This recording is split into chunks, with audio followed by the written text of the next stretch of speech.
বাবা নিজেই প্রত্যক্ষ করেছিলেন। সময়টা 1988 কি 89 সালের দিকে হবে। ওনার বাবা গ্রাম ছেড়ে শহরে আসেন জীবিকার তাগিদে। তো যখন উনি আসেন, খুব একটা কাজ মনের মতো পাচ্ছিলেন না। একটা পান তো মনে এটা ধরে না, আবার আর একটা ধরেন কাজ, দেখা যাচ্ছে সেটাও ওনার ভালো লাগছে না। কিন্তু এভাবে কয়দিন একটা না একটা কাজ তো ওনাকে করতেই হবে।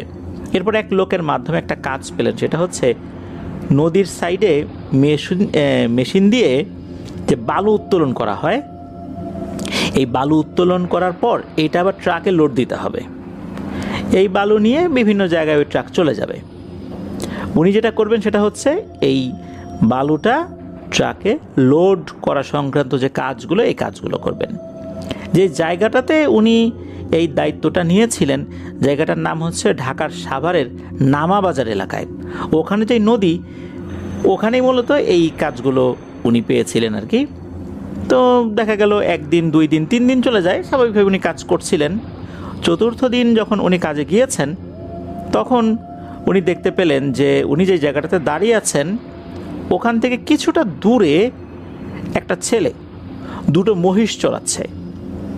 আর ওই জায়গাটার ভৌগোলিক অবস্থানটা এমন ছিল যে নদীটা উত্তর থেকে দক্ষিণে বেঁকে গেছে। নদীর পূর্ব সাইডে মূলত এই সুমন ভাইয়ের বাবা বালু লোড করছিলেন গাড়িতে। তো যেখানে বালু লোড করছিলেন এই পূর্ব সাইডে, ওই পূর্ব সাইডে কিন্তু ইটের রাস্তা, মূলত ওই রাস্তাটাতেই গাড়ি এসেছিল। আবার তার থেকে কিছুটা পূর্ব সাইডে জমির মতো ছিল, অবশ্য ধানি জমি না, ওখানে শুধু ঘাস ছিল। মূলত সেখানেই এই বাচ্চা ছেলেটার বয়স হবে 10 কি 11 বছর। সে এরকম একটা মহিষের পিঠে বসে মহিষকে ঘাস খাওয়াচ্ছে, আর একটা মহিষ যেটা আছে সেটাও তার মতো করে ঘাস খাচ্ছে। সুমন ভাইয়ের বাবা একটা বিষয় খেয়াল করলেন যে তপ্ত রোদের মধ্যে ছেলেটা ঘেমে একাকার হয়ে যাচ্ছে, তার মাথার উপরে একটা টকটকে লাল রঙের গামছা। একবারের জন্য ছেলেটা গামছাটা মাথার উপর থেকে নিয়ে শরীর থেকে ঘাম মুছছে না, তার মুখ বেয়েও ঘাম পড়ছে, বোঝাই যাচ্ছে। তারপরেও ওই গামছাটা সে ব্যবহার করছে না, শুধু মাথার উপরটাই ছায়া দেওয়ার জন্য মনে হচ্ছে রেখে দিচ্ছে, বিষয়টা এরকম মনে হচ্ছে। সুমন ভাইয়ের বাবা তো একটু অবাকই হলেন যে একটা ছেলে এভাবে দরদর করে ঘামছে, অথচ গামছাটা সে ব্যবহার করছে না। তো এটা আসলে ওনার কাছে অবাক লাগলেও এখন যার গামছা সে ব্যবহার করছে না, এটা তো আর উনি আর গিয়ে বলতে পারেন না যে তুমি গামছা ব্যবহার করো না কেন। উনি ওনার মতো কাজ করছিলেন। তো সারাদিন কাজ করছিলেন, কাজ মোটামুটি শেষ, অর্থাৎ বিকেলের দিকে ওই ছেলেটা কিন্তু তখনও ওই মহিষ দুটোকে ঘাস খাওয়াচ্ছে। ওই মহিষের পিঠের উপরে আছে, একটা মহিষের পিঠের উপর সে যেভাবে বসেছিল শুরু থেকেই। এদিকে একটা ঘটনা দেখতে পান এই সুমন ভাইয়ের বাবা, সেটা হচ্ছে ছেলেটা মনে হচ্ছে হঠাৎ করে একটু বেশি নড়াচড়া করছে, বারবার পেছন দিকে তাকাচ্ছে। এটা দেখার পর উনি চিন্তা করলেন যে ছোট মানুষ, কোনো সমস্যা হলো কি না। উনি তখন ছেলেটার কাছে যান, গিয়ে বলেন, কি গো ভাতিজা, বারবার পেছন দিকে তাকাচ্ছ, কেমন যেন বেশি নড়াচড়া করছে, কোনো সমস্যা হলে আমাকে বলো। তখন ছেলেটা বলে যে চাচা, আপনি আপনার কাজে যান, এগুলো নিয়ে আপনাকে চিন্তা করতে হবে না। এই কথা শোনার পর সুমন ভাইয়ের বাবা একটু স্তম্ভিতই হয়ে যান, এতটুকু একটা বাচ্চা তার সাথে এরকম একটা আচরণ করলো। তো উনি ওখান থেকে চলে আসলেন, চলে এসে একটু বিশ্রাম নিচ্ছিলেন, কারণ কাজ শেষ তো, এরপর উনি চলে যাবেন এখান থেকে। তো যেখানে বসে বিশ্রাম নিচ্ছিলেন সেখান থেকে তো ওই ছেলেটার অ্যাক্টিভিটিসগুলো দেখাই যাচ্ছে। উনি খেয়াল করলেন ছেলেটা লাফ দিয়ে মহিষের পিঠের উপর থেকে নামার পর ওই মহিষকে দেখা যাচ্ছে যে কন্ট্রোল করার জন্য হাতে যে লাঠিটা থাকে আর কি, বা গরুকে তাড়ানোর জন্য লাঠি তো ইউজ করে রাখালরা, তো ওই বাচ্চাটার হাতেও একটা লাঠি ছিল। সে নামার পর মাটির উপর লম্বা বেশ কয়েকটা দাগ দেওয়ার পর আবার সে লাফ দিয়ে মহিষের পিঠে উঠল। এরপর দেখা গেল যে সে আবার নেমেছে, নামার পর আবার একটা লম্বা দাগ দেওয়ার পর আবার লাফ দিয়ে মহিষের পিঠে উঠেছে। মহিষগুলো কি তো স্বাভাবিক, ওরা ওদের মতো করে ঘাস খাচ্ছে আর কি। এরপর সুমন ভাইয়ের বাবা যেটা দেখলেন, এটা দেখার সাথে সাথে তো ভয়ে ওনার কলিজা শুকিয়ে গেছে। উনি দেখতে পেলেন ওই ছেলেটা কি করলো, তার মাথার উপরে ওই যে লাল গামছা যেটা ছিল শুরু থেকেই, এই লাল গামছাটা হাত দিয়ে প্রথমে মাথা থেকে নামানোর পর আকাশের দিকে ছুঁড়ে দিয়েছে। যেই না ছুঁড়ে দিয়েছে, এই লাল গামছাটা বিশাল আকৃতির একটা ঈগল পাখি হয়ে গেছে। ঈগল পাখি হয়েই ওই দুটো মহিষের উপর কয়েক চক্কর দিয়েই সাঁ করে একদম মাটির দিকে নেমে এলো। যেভাবে ঈগল পাখি ছো মেরে কোনো কিছু নিয়ে যায় বা চিল ছো মেরে কোনো কিছু নিয়ে যায়, ওইভাবে মনে হলো 2বার চক্কর দিয়েছে। সে বেশ ক্ষিপ্র গতিতে নিচে নেমে ছো দেওয়ার জন্য নামলো। নামার পর যেখানে সে নেমেছে ওই জায়গাটাতে কিন্তু তেমন কিছু দেখা যাচ্ছিল না, শুধু একটু ঘাস দেখা যাচ্ছিল। কিন্তু দেখা গেল ওই ঈগল পাখিটা পায়ে করে কিছু একটা নিয়ে আবার আকাশের দিকে উঠে গেল। আর যেই জিনিসটা পায়ে করে নিয়ে উপর দিকে উঠে গেছে, এইটা দেখার সাথে সাথে সুমন ভাইয়ের বাবা তো আরও বেশি ভয় পেলেন।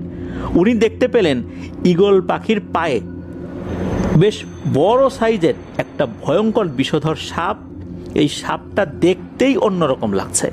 এটা স্বাভাবিক প্রজাতির কোনো সাপ বলে মনে হচ্ছে না, মনে হচ্ছে এই যে অজগর সাপ যেগুলো আর কি, অজগর সাপ তো অনেক বড় সাইজের হয়। মনে হচ্ছে এই অজগর সাপটা একটু ছোট সাইজের অজগর সাপ, কিন্তু এটা অজগর সাপ না, মানে সাইজের দিক থেকে মনে হচ্ছে এটা একটা অজগর সাপের মতো, তবে এটা কালো কুচকুচে, এটা বোঝাই যাচ্ছে। ঈগল পাখি এই সাপটাকে নিয়ে মুহূর্তের মধ্যে কোথায় যেন হারিয়ে গেল। মানে আকাশে যদি সে উঠতে থাকে, অনেক দূরে যদি চলেও যায়, অনেক দূর পর্যন্ত তো দেখা যাবে, কিন্তু না, মনে হলো সে এই সাপটাকে নিয়ে কোথায় যেন হারিয়ে গেল। এই জিনিসটা দেখার সাথে সাথে উনি তো বেশ ভয় পেয়ে গেছে, আরে কী হলো কি চোখের সামনে।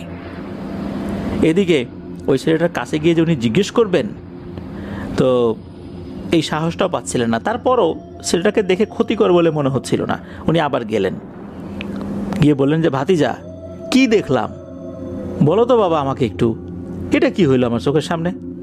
তখন ওই ছেলেটা বলছে যে চাচা আপনি কিছু মনে করবেন না, একটু আগে আপনার সাথে আমি যেভাবে ব্যবহার করছি এটা যদিও বা করা উচিত হয় নাই, কিন্তু আপনি যদি আর অল্প কয়েক সেকেন্ড ওখানে থাকতেন আপনার অনেক বিশাল বড় ক্ষতি হয়ে যেত। এই জন্য আপনার সাথে একটু খারাপ ব্যবহার করছি যাতে করে আপনি মনে কষ্ট পেয়ে এখান থেকে চলে যান। এই কথা বলতে না বলতেই একটা মুরব্বি গোছের লোক, তার মুখে দাড়িও আছে, একটা শার্ট পরা লুঙ্গি পরা এই টাইপের একটা লোক এসে ওই বাচ্চাটার পায়ে ধরে হাউমাউ করে কান্নাকাটি শুরু করছে। হাউমাউ করে কান্নাকাটি করছে আর বলতেছে যে আমাকে মাফ করে দাও বাবা, আমাকে মাফ করে দাও, আমার বিশাল বড় অন্যায় হয়ে গেছে, আমাকে মাফ করে দাও। এরকম হাউমাউ করে কান্নাকাটি করছে একটা মুরব্বি গোছের লোক, এতটুকু 10-11 বছর বয়সী বাচ্চার পা ধরে। বিষয়টা একটু অন্যরকম লাগে না? সুমন ভাইয়ের বাবা দেখছিলেন যে ছেলেটা আসলে কী বলে আর মুরব্বি কী করে। শেষ পর্যন্ত ছেলেটা বলে ওঠে, দেখেন আপনার উপর আমার কোনো রাগ নাই, কাজ যদি করতেই চান তাহলে মানুষের ভালোর জন্য করেন, মানুষের ক্ষতি কখনো চাইবেন না, মানুষকে ভালোবাসতে শেখেন। এই কথা শোনার পর মুরব্বি লোকটি উঠে দাঁড়ালো, এরপর বলল ঠিক আছে বাবা আমি সেটাই করব এখন থেকে। এই বলেই উনি ওখান থেকে চলে যান। ওই লোকটাকেও কিন্তু এই সুমন ভাইয়ের বাবা চিনতেন না, কারণ হচ্ছে সুমন ভাইয়ের বাবা তো উনি এই সাভারের নামাবাজার এলাকায় আসছেন, এখানে তো উনি কাউকে ওভাবে চেনেন না, হাতে গোনা অল্প কয়েকদিন হলো আসছেন আর কি। তো এই যে ঘটনাটা ঘটলো এটাও তো তার মনে একটা কৌতূহল সৃষ্টি করে। এরপর জিজ্ঞেস করলেন ওই ছেলেটাকে যে বলো তো ভাতিজা এই লোকটা আবার কে। তখন এই ছেলেটা বলতে শুরু করে খুবই ভয়ঙ্কর একটা বিষয়। সেটা হচ্ছে ওই ছেলেটা বলে যে ছেলেটার বাবা কিন্তু অত্যন্ত গরিব একজন মানুষ ছিলেন, কিন্তু সৎ মানুষ, কখনোই টাকা পয়সার জন্য কারো কাছে উনি হাত তো পাততেনই না। আরও একটা ব্যাপার ছিল, সেটা হচ্ছে ওনার পরিবারে অনেক অভাব অনটন ছিল, কিন্তু উনি কিছু কবিরাজি শিখেছিলেন। সব সময় মানুষের ভালোর জন্য কাজ করতেন, কবিরাজি করে কারো কাছ থেকে উনি টাকা পয়সা নিতেন না। কন্ট্রাক্ট করে টাকা নেওয়া তো অনেক দূরের কথা, কাজ হয়ে যাবার পরেও, আগে তো কোনো টাকা নিতেনই না, কাজ হয়ে যাওয়ার পরেও উনি কোনো টাকা নিতেন না। আর কখনোই মানুষের উপকার ছাড়া ক্ষতির কথা চিন্তাও করতেন না। এটাই নাকি ওনার গুরুজি শিখিয়ে দিয়ে গেছিলেন। হয় কি যে ওনার বহু বছর পর একটা পুত্র সন্তান হয়। এখন দেখা গেল যে ওনার শারীরিক অনেক সমস্যা দেখা দিচ্ছিল, চিন্তা করলেন যে যে কোনো সময় মারা যেতে পারি, কিন্তু এই কবিরাজি বিদ্যা কাকে শিখাবো। তো এই ছেলের বয়স হলো কম, বয়স কম হলেও তার যে বুদ্ধিমত্তা, ব্যক্তিত্ব, এটা কিন্তু বেশ ভালোই ছিল। তখন এই কবিরাজি বিদ্যাটা, এই জিনিসটা ওই লোক তার এই বাচ্চা ছেলেকে শিখিয়ে গিয়েছিল। এখন সমস্যা হয়ে গেল যে এই যে মুরব্বী লোকটা, এই মুরব্বী লোকটা হচ্ছে একটা দুষ্টু কবিরাজ। তার এলাকার মধ্যে অত্যন্ত শক্তিশালী কবিরাজ হিসাবে সে পরিচিত। সমস্যা হলো কি, যখন এই দুষ্টু কবিরাজ কারো উপর জাদুটোনা করেন, যারা জাদুগ্রস্ত হয়েছেন তারা আবার এই ছেলেটার কাছে আসে। আসা মাত্রই সে তার যেই কবিরাজি বিদ্যা, এই বিদ্যাটা ব্যবহার করে এই জাদুটা কেটে দেয়। যার কারণে এই দুষ্টু কবিরাজের একমাত্র প্রতিদ্বন্দ্বী হয়ে যায় এই ছেলেটা। এই ছেলেটাকে মেরে ফেলার জন্য ভয়ঙ্কর এক সর্পচালান বাণ মেরেছিলেন এই দুষ্টু কবিরাজ। এটা কিভাবে? ওই ছেলেটা বলে যে এই লোকটা প্রথমে 10টা নতুন মাটির হাঁড়ি কিনেছিলেন, তারপর 40টা খুবই বিষাক্ত সাপ উনি জোগাড় করেছিলেন। এই সাপ ধরার পর ওই যে মাটির হাঁড়ি, এই মাটির হাঁড়িগুলো 10টা মাটির চুলার উপর বসিয়ে সেই হাঁড়িগুলোর মধ্যে উনি পানি দিয়েছেন। তারপর তো আগুন জ্বালিয়েছেন। যখন টকবক করে ফোটা শুরু করেছে, নির্দিষ্ট পদ্ধতিতে উনি 4টা করে সাপ প্রত্যেকটা হাঁড়ির মধ্যে ছেড়ে দিয়েছেন। এত টকবকে ফুটন্ত পানির মধ্যে সাপ পড়ে গেলে তো মারা যাবে, যে কেউই মারা যাবে, যে কোনো প্রাণী মারা যাবে, এটাই তো বাস্তব। সবগুলো মারা গেল, কিন্তু না, সবগুলো মারা যায়নি। 39টা সাপ মারা যায়, একটি সাপ বেঁচে যায়। এই সাপটাই মূলত চালান দেয়া সাপ। এই সাপটাই ভয়ঙ্কর শক্তিশালী হয়ে সে চালান দেবার জন্য উপযুক্ত হয়ে যায়। এই সাপটা কিন্তু কোনো জিন সাপ ছিল না, এটাকে বিশেষ একটা পদ্ধতিতে রিচুয়াল করে তাকে এইভাবে তৈরি করা হয়েছে। এই সাপটাকে যখন চালান দেওয়া হয়েছে তখন কিন্তু এই ছেলেটা বুঝতে পেরেছে। সে বারবার পেছন দিকে তাকাচ্ছে, বুঝতে পেরেছে ওই সাপটা ফোঁস করতে করতে তার দিকে এগিয়ে আসছে। তখন সে কি করেছে, কিছুক্ষণ পর নেমেছে ওই মহিষের উপর থেকে। নামার পর সেখানে বেশ কয়েকটি দাগ দিয়েছে। তো ছেলেটা বলে প্রথমে সে 7টা দাগ দিয়েছে। এই দাগগুলো অতিক্রম করা ওই সাপের পক্ষে সম্ভব ছিল না, কিন্তু দেখা গেল এই 7টা দাগ সে অতিক্রম করে ফেলেছে। তারপর সে দ্রুত নেমে আর একটা দাগ দেয়, চূড়ান্ত দাগ। এই দাগ কোনোভাবেই এই সাপ অতিক্রম করতে পারবে না। পরবর্তীতে দেখা গেল এই দাগটাও ওই সাপ অতিক্রম করে তার দিকে আস্তে আস্তে এগিয়ে আসছে। তখন মূলত তার মাথায় থাকা এই গামছাটাকে আকাশের দিকে ছুড়ে দিয়েছে। এর এই গামছাটা বিশাল আকৃতির এক ঈগল পাখির রূপ নিয়ে এই সাপটাকে ধরে নিয়ে চলে গেছে। এই সাপটাকে খেয়েও ফেলেছে ঈগল পাখি। এই কথা বলতে বলতেই হঠাৎ করে নাকি ওই ছেলেটার মাথার উপরে ওই গামছাটা এসে পড়ে। মনে হচ্ছে বাতাসে ভেসে এসে পড়লো বা কেউ এসে তার মাথার উপর আবার রেখে গেল। এই দৃশ্যটাও কিন্তু সুমন ভাইয়ের বাবা দেখেছেন। তো এটা জানার পর সুমন ভাইয়ের বাবা বেশ অবাক হন। এতটুকু একটা বাচ্চা ছেলে, তার বুদ্ধিমত্তা, সাহস, তার ব্যক্তিত্ব, তার যে কবিরাজি জ্ঞান, এটা আসলে এতটুকু বাচ্চার মধ্যে কিভাবে এলো?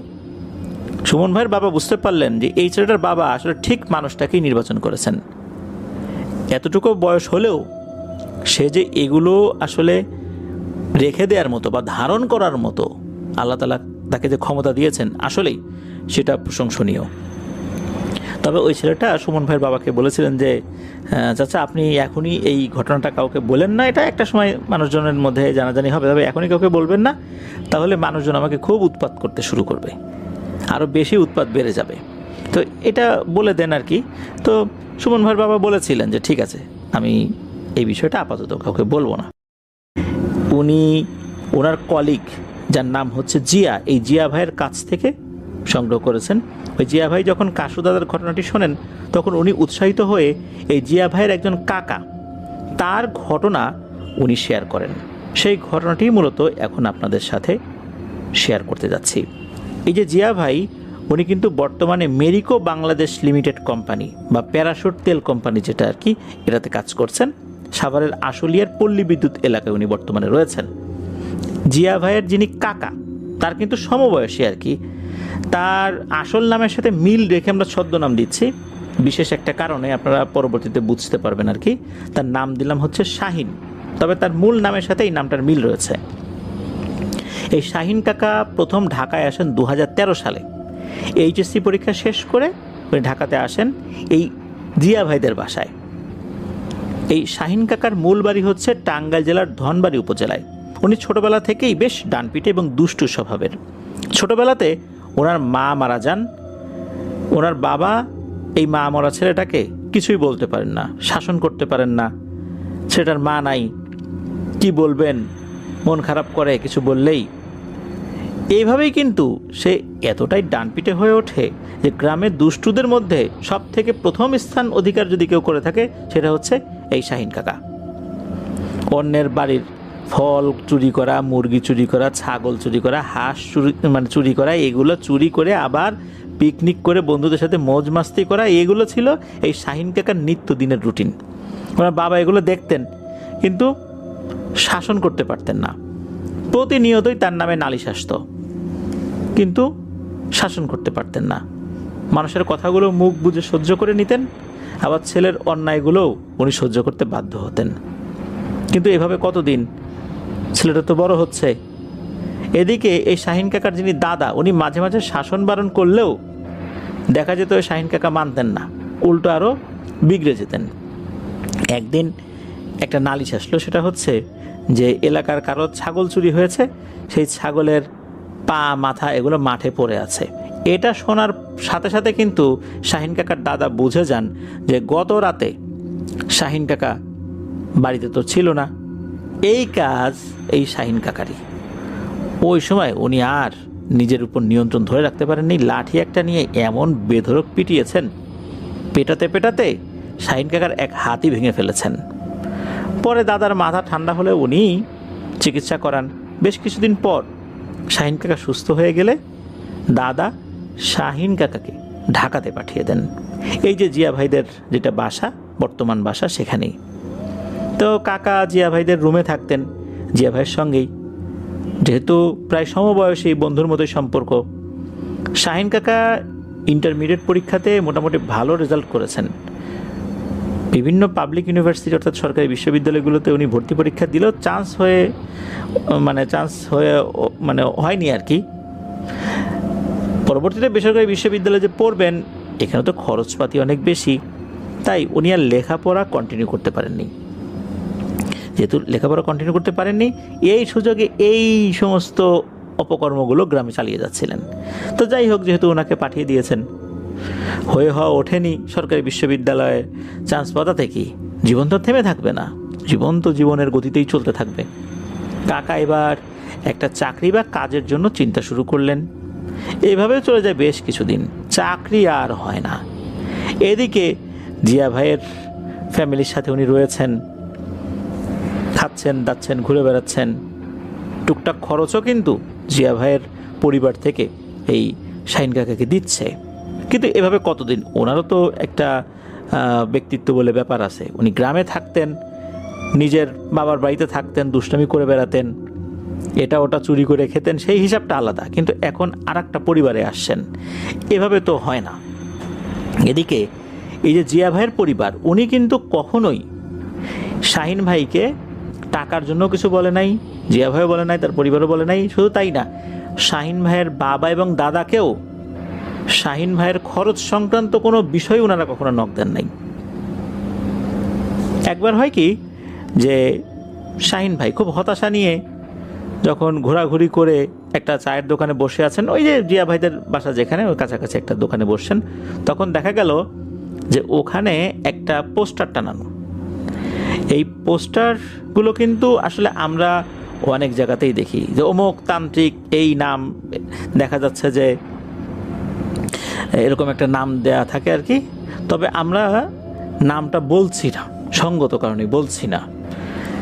ওখানে লেখা ছিল যে এই তান্ত্রিক একজন মহিলা, উনি ভারতের কেরালার মহিষাসুর মন্দির থেকে তন্ত্রবিদ্যায় পারদর্শী হয়েছেন। অনেক বিষয় উনি কাজ করেন, যাতে সন্তানাদি হয় না, বিদেশে যেতে বাধা, জমি জমা নিয়ে ঝামেলা, শনির দশা, রাহুর দশা, তারপরে চাকরি পাচ্ছে না, মনের মানুষকে কাছে পাওয়া, বিয়ে হচ্ছে না, এরকম কত ধরনের চটকদার বিজ্ঞাপন থাকে না, এই রকম আর কি। তো বিজ্ঞাপনে একটা লাইন ছিল, চাকরি হচ্ছে না যাদের, চাকরি পাইয়ে দেয়া। তখন শাহিন কাকা কী করেছেন, ওই যে বিজ্ঞাপনে দেওয়ার নাম্বারটা টুকে নিয়ে গেলেন। মনে মনে ভাবলেন, দেখি যদি বিনা পয়সায় কাজ হয়, একটা চাকরি পাই তো ভালো, আর না হলে কল দিয়ে মজা করব, উত্ত্যক্ত করে ছেড়ে দিব। তখন শাহিন কাকা এই চিন্তা করেই প্ল্যান করেছেন যে এই নাম্বারে ফোন দিবেন। গ্রামের ছেলে হলেও শাহিন কাকা কিন্তু জানতেন এসব পোস্টারে দেওয়া নাম্বারগুলোতে যে ধরনের কথাবার্তাগুলো হয়, বা যে ধরনের কথাগুলো বলা হয়, বা যে ধরনের চটকদার বিজ্ঞাপনগুলো থাকে, এগুলোর 98%ই ভুয়া হয়ে থাকে। যাই হোক, ওই রাত্রে শাহিন কাকা সেই নাম্বারে কল দিয়েছেন। ওই রুমে কিন্তু জিয়া ভাইও ছিলেন, উনিও শুনছিলেন। তো কল রিসিভ করলেন একজন মধ্যবয়সী পুরুষ ভদ্রলোক। এরপর শাহিন কাকা তার প্রয়োজনের কথা জানালেন যে তার একটা খুব চাকরির দরকার হয়ে পড়েছে। তখন সেই লোকটা বললেন যে তার গুরুমা, মানে তান্ত্রিক গুরু যিনি, উনি এখন বাংলাদেশে নেই, সে ভারতের কামরূপ কামাখ্যায় একটা কাজে গিয়েছেন, তার ফিরতে 10-12 দিন লাগতে পারে। উনি এলে কল দিয়ে তার কাজ নেবেন, এই পর্যন্তই কথা হয়। আর উনি বলেছিলেন যে আপনার নাম্বারটা টুকে রাখলাম, পরবর্তীতে আপনাকে জানানো হবে। এইভাবে 13, 14, 15 দিন কেটে যায় আর কি। তো এরপরে রাত আনুমানিক 11টার দিকে এই শাহিন কাকার ফোনে একটা কল আসে। যেই নাম্বারটা বিজ্ঞাপনে দেয়া ছিল সেই নাম্বার থেকে কল আসে। কলটা রিসিভ করলেন, কারণ নাম্বারটা সেভ করে রেখেছিলেন শাহিন কাকা। তো ওপার থেকে কথাবার্তা হচ্ছে। প্রথমে শাহিন কাকা সালাম দিয়েছেন, ওপার থেকে সালামের জবাবও এলো। বোঝা গেল যে একজন মধ্যবয়স্কা ভদ্রমহিলা ফোন ধরেছেন বা ফোন করেছেন। মনে হচ্ছে তার বয়স 50-এর কাছাকাছি হবে, মানে তার কণ্ঠ শুনে এরকমই একটা আইডিয়া করা যাচ্ছে আর কি। তো উনি পরিচয় দিলেন, ওই ভদ্রমহিলা পরিচয় দিলেন। তারপর শাহিন কাকার কথা শুনলেন, কী কী দরকার সব কিছু শুনে ওই তান্ত্রিক গুরুমা বলছেন, ঠিক আছে, তুমি যা চাইছো তা পাবে, একটা ভালো চাকরি পেয়ে যাবে, বেতন 30,000 টাকা, এরকম নানা রকম চটকদার কথা বলেন। তো এই সমস্ত কথা শুনে এই শাহিন কাকা তো হাসছিলেন, মানে মনে মনে হাসছিলেন, তখন হাসিটা প্রকাশ করে নাই, কারণ ফোনের এই পাশে উনি হাসছেন না কি করছেন সেটা তো আর ও পাশ থেকে কেউ বুঝবে না। এরপর গিয়ে ওই তান্ত্রিক গুরুমা বলছেন শাহিন কাকাকে, তোমাকে এই কাজের হাজিরা স্বরূপ 1001 টাকা পাঠাতে হবে, মানে জিন হাজিরার একটা হাজিরা আর কি, আর কাজের সুফল পেলে 7,001 টাকা দিতে হবে। এগুলো শুনে কাকা এবার বেশ তাচ্ছিল্যের হাসি দিয়ে বললেন, বেডি, তোকে আমি পুলিশে দেবো, ভণ্ড কোথাকার, ভুয়া কাজ করার জায়গা পাস না, 1001 টাকা, এরকম কত মানুষের কাছ থেকে 1001 টাকা নিয়ে কত টাকা কামাস? হ্যাঁ, এরকম বেশ কিছু আজে বাজে কথা বলেন আর কি। তারপরে আরও বলেন যে ভণ্ডামি করে কত টাকা পয়সা কামাবি, এত যদি পারিস তো টাকা ছাড়া চাকরি দে, তাহলে তোকে বিশ্বাস করব। এরকম আরও অনেক অপমানজনক কথাবার্তা বলে তাকে হেয় প্রতিপন্ন করা হয়। কবিরাজ এইবার খেপে গিয়ে একটা কথা বলেন, সেটা হচ্ছে শাহিন কাকার যিনি বাবা, তার নাম বলেন যে অমুক মিয়ার ছেলে শাহিন মিয়া, তুমি এখন ঢাকার সাভারের পল্লী বিদ্যুতে আসো, তোমাকে আমি দেখে নেব, তুমি কাজটা ভালো করলে না, যাচাই বাছাই না করে এসব করলে তুমি, এর ফল তুমি পাবা শাহিন মিয়া। কাকা বলেন, তুই যা পারবি করে দেখা আমাকে, এসব কথা বলে উনি ফোনটা রেখে দেন। রাখার পর শাহিন কাকার টনক নড়ে, আরে আমি তো এই কবিরাজকে কখনোই আমার বাবার নাম বা আমি কোথায় আছি এটা বলি নাই, তাহলে সে কিভাবে আমার বাবার নাম জানলো, আর আমি কোথায় আছি সে এটা কিভাবে জানলো?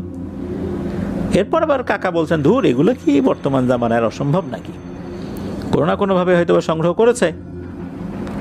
তো কাজটা করে কিন্তু শাহিন কাকা বেশ আনন্দ পেয়েছিলেন।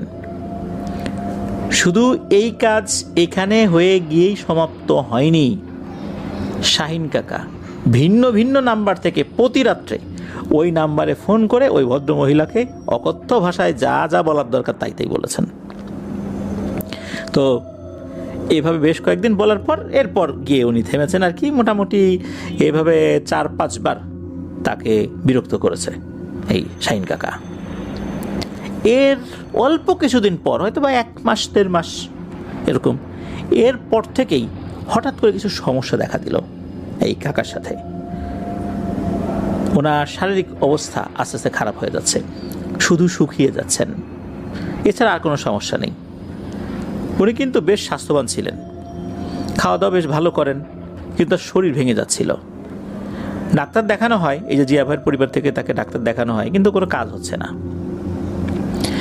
2 মাস পার হয়ে গেল এভাবেই। এরপর শুরু হয় অন্য রকমের একটা সমস্যা।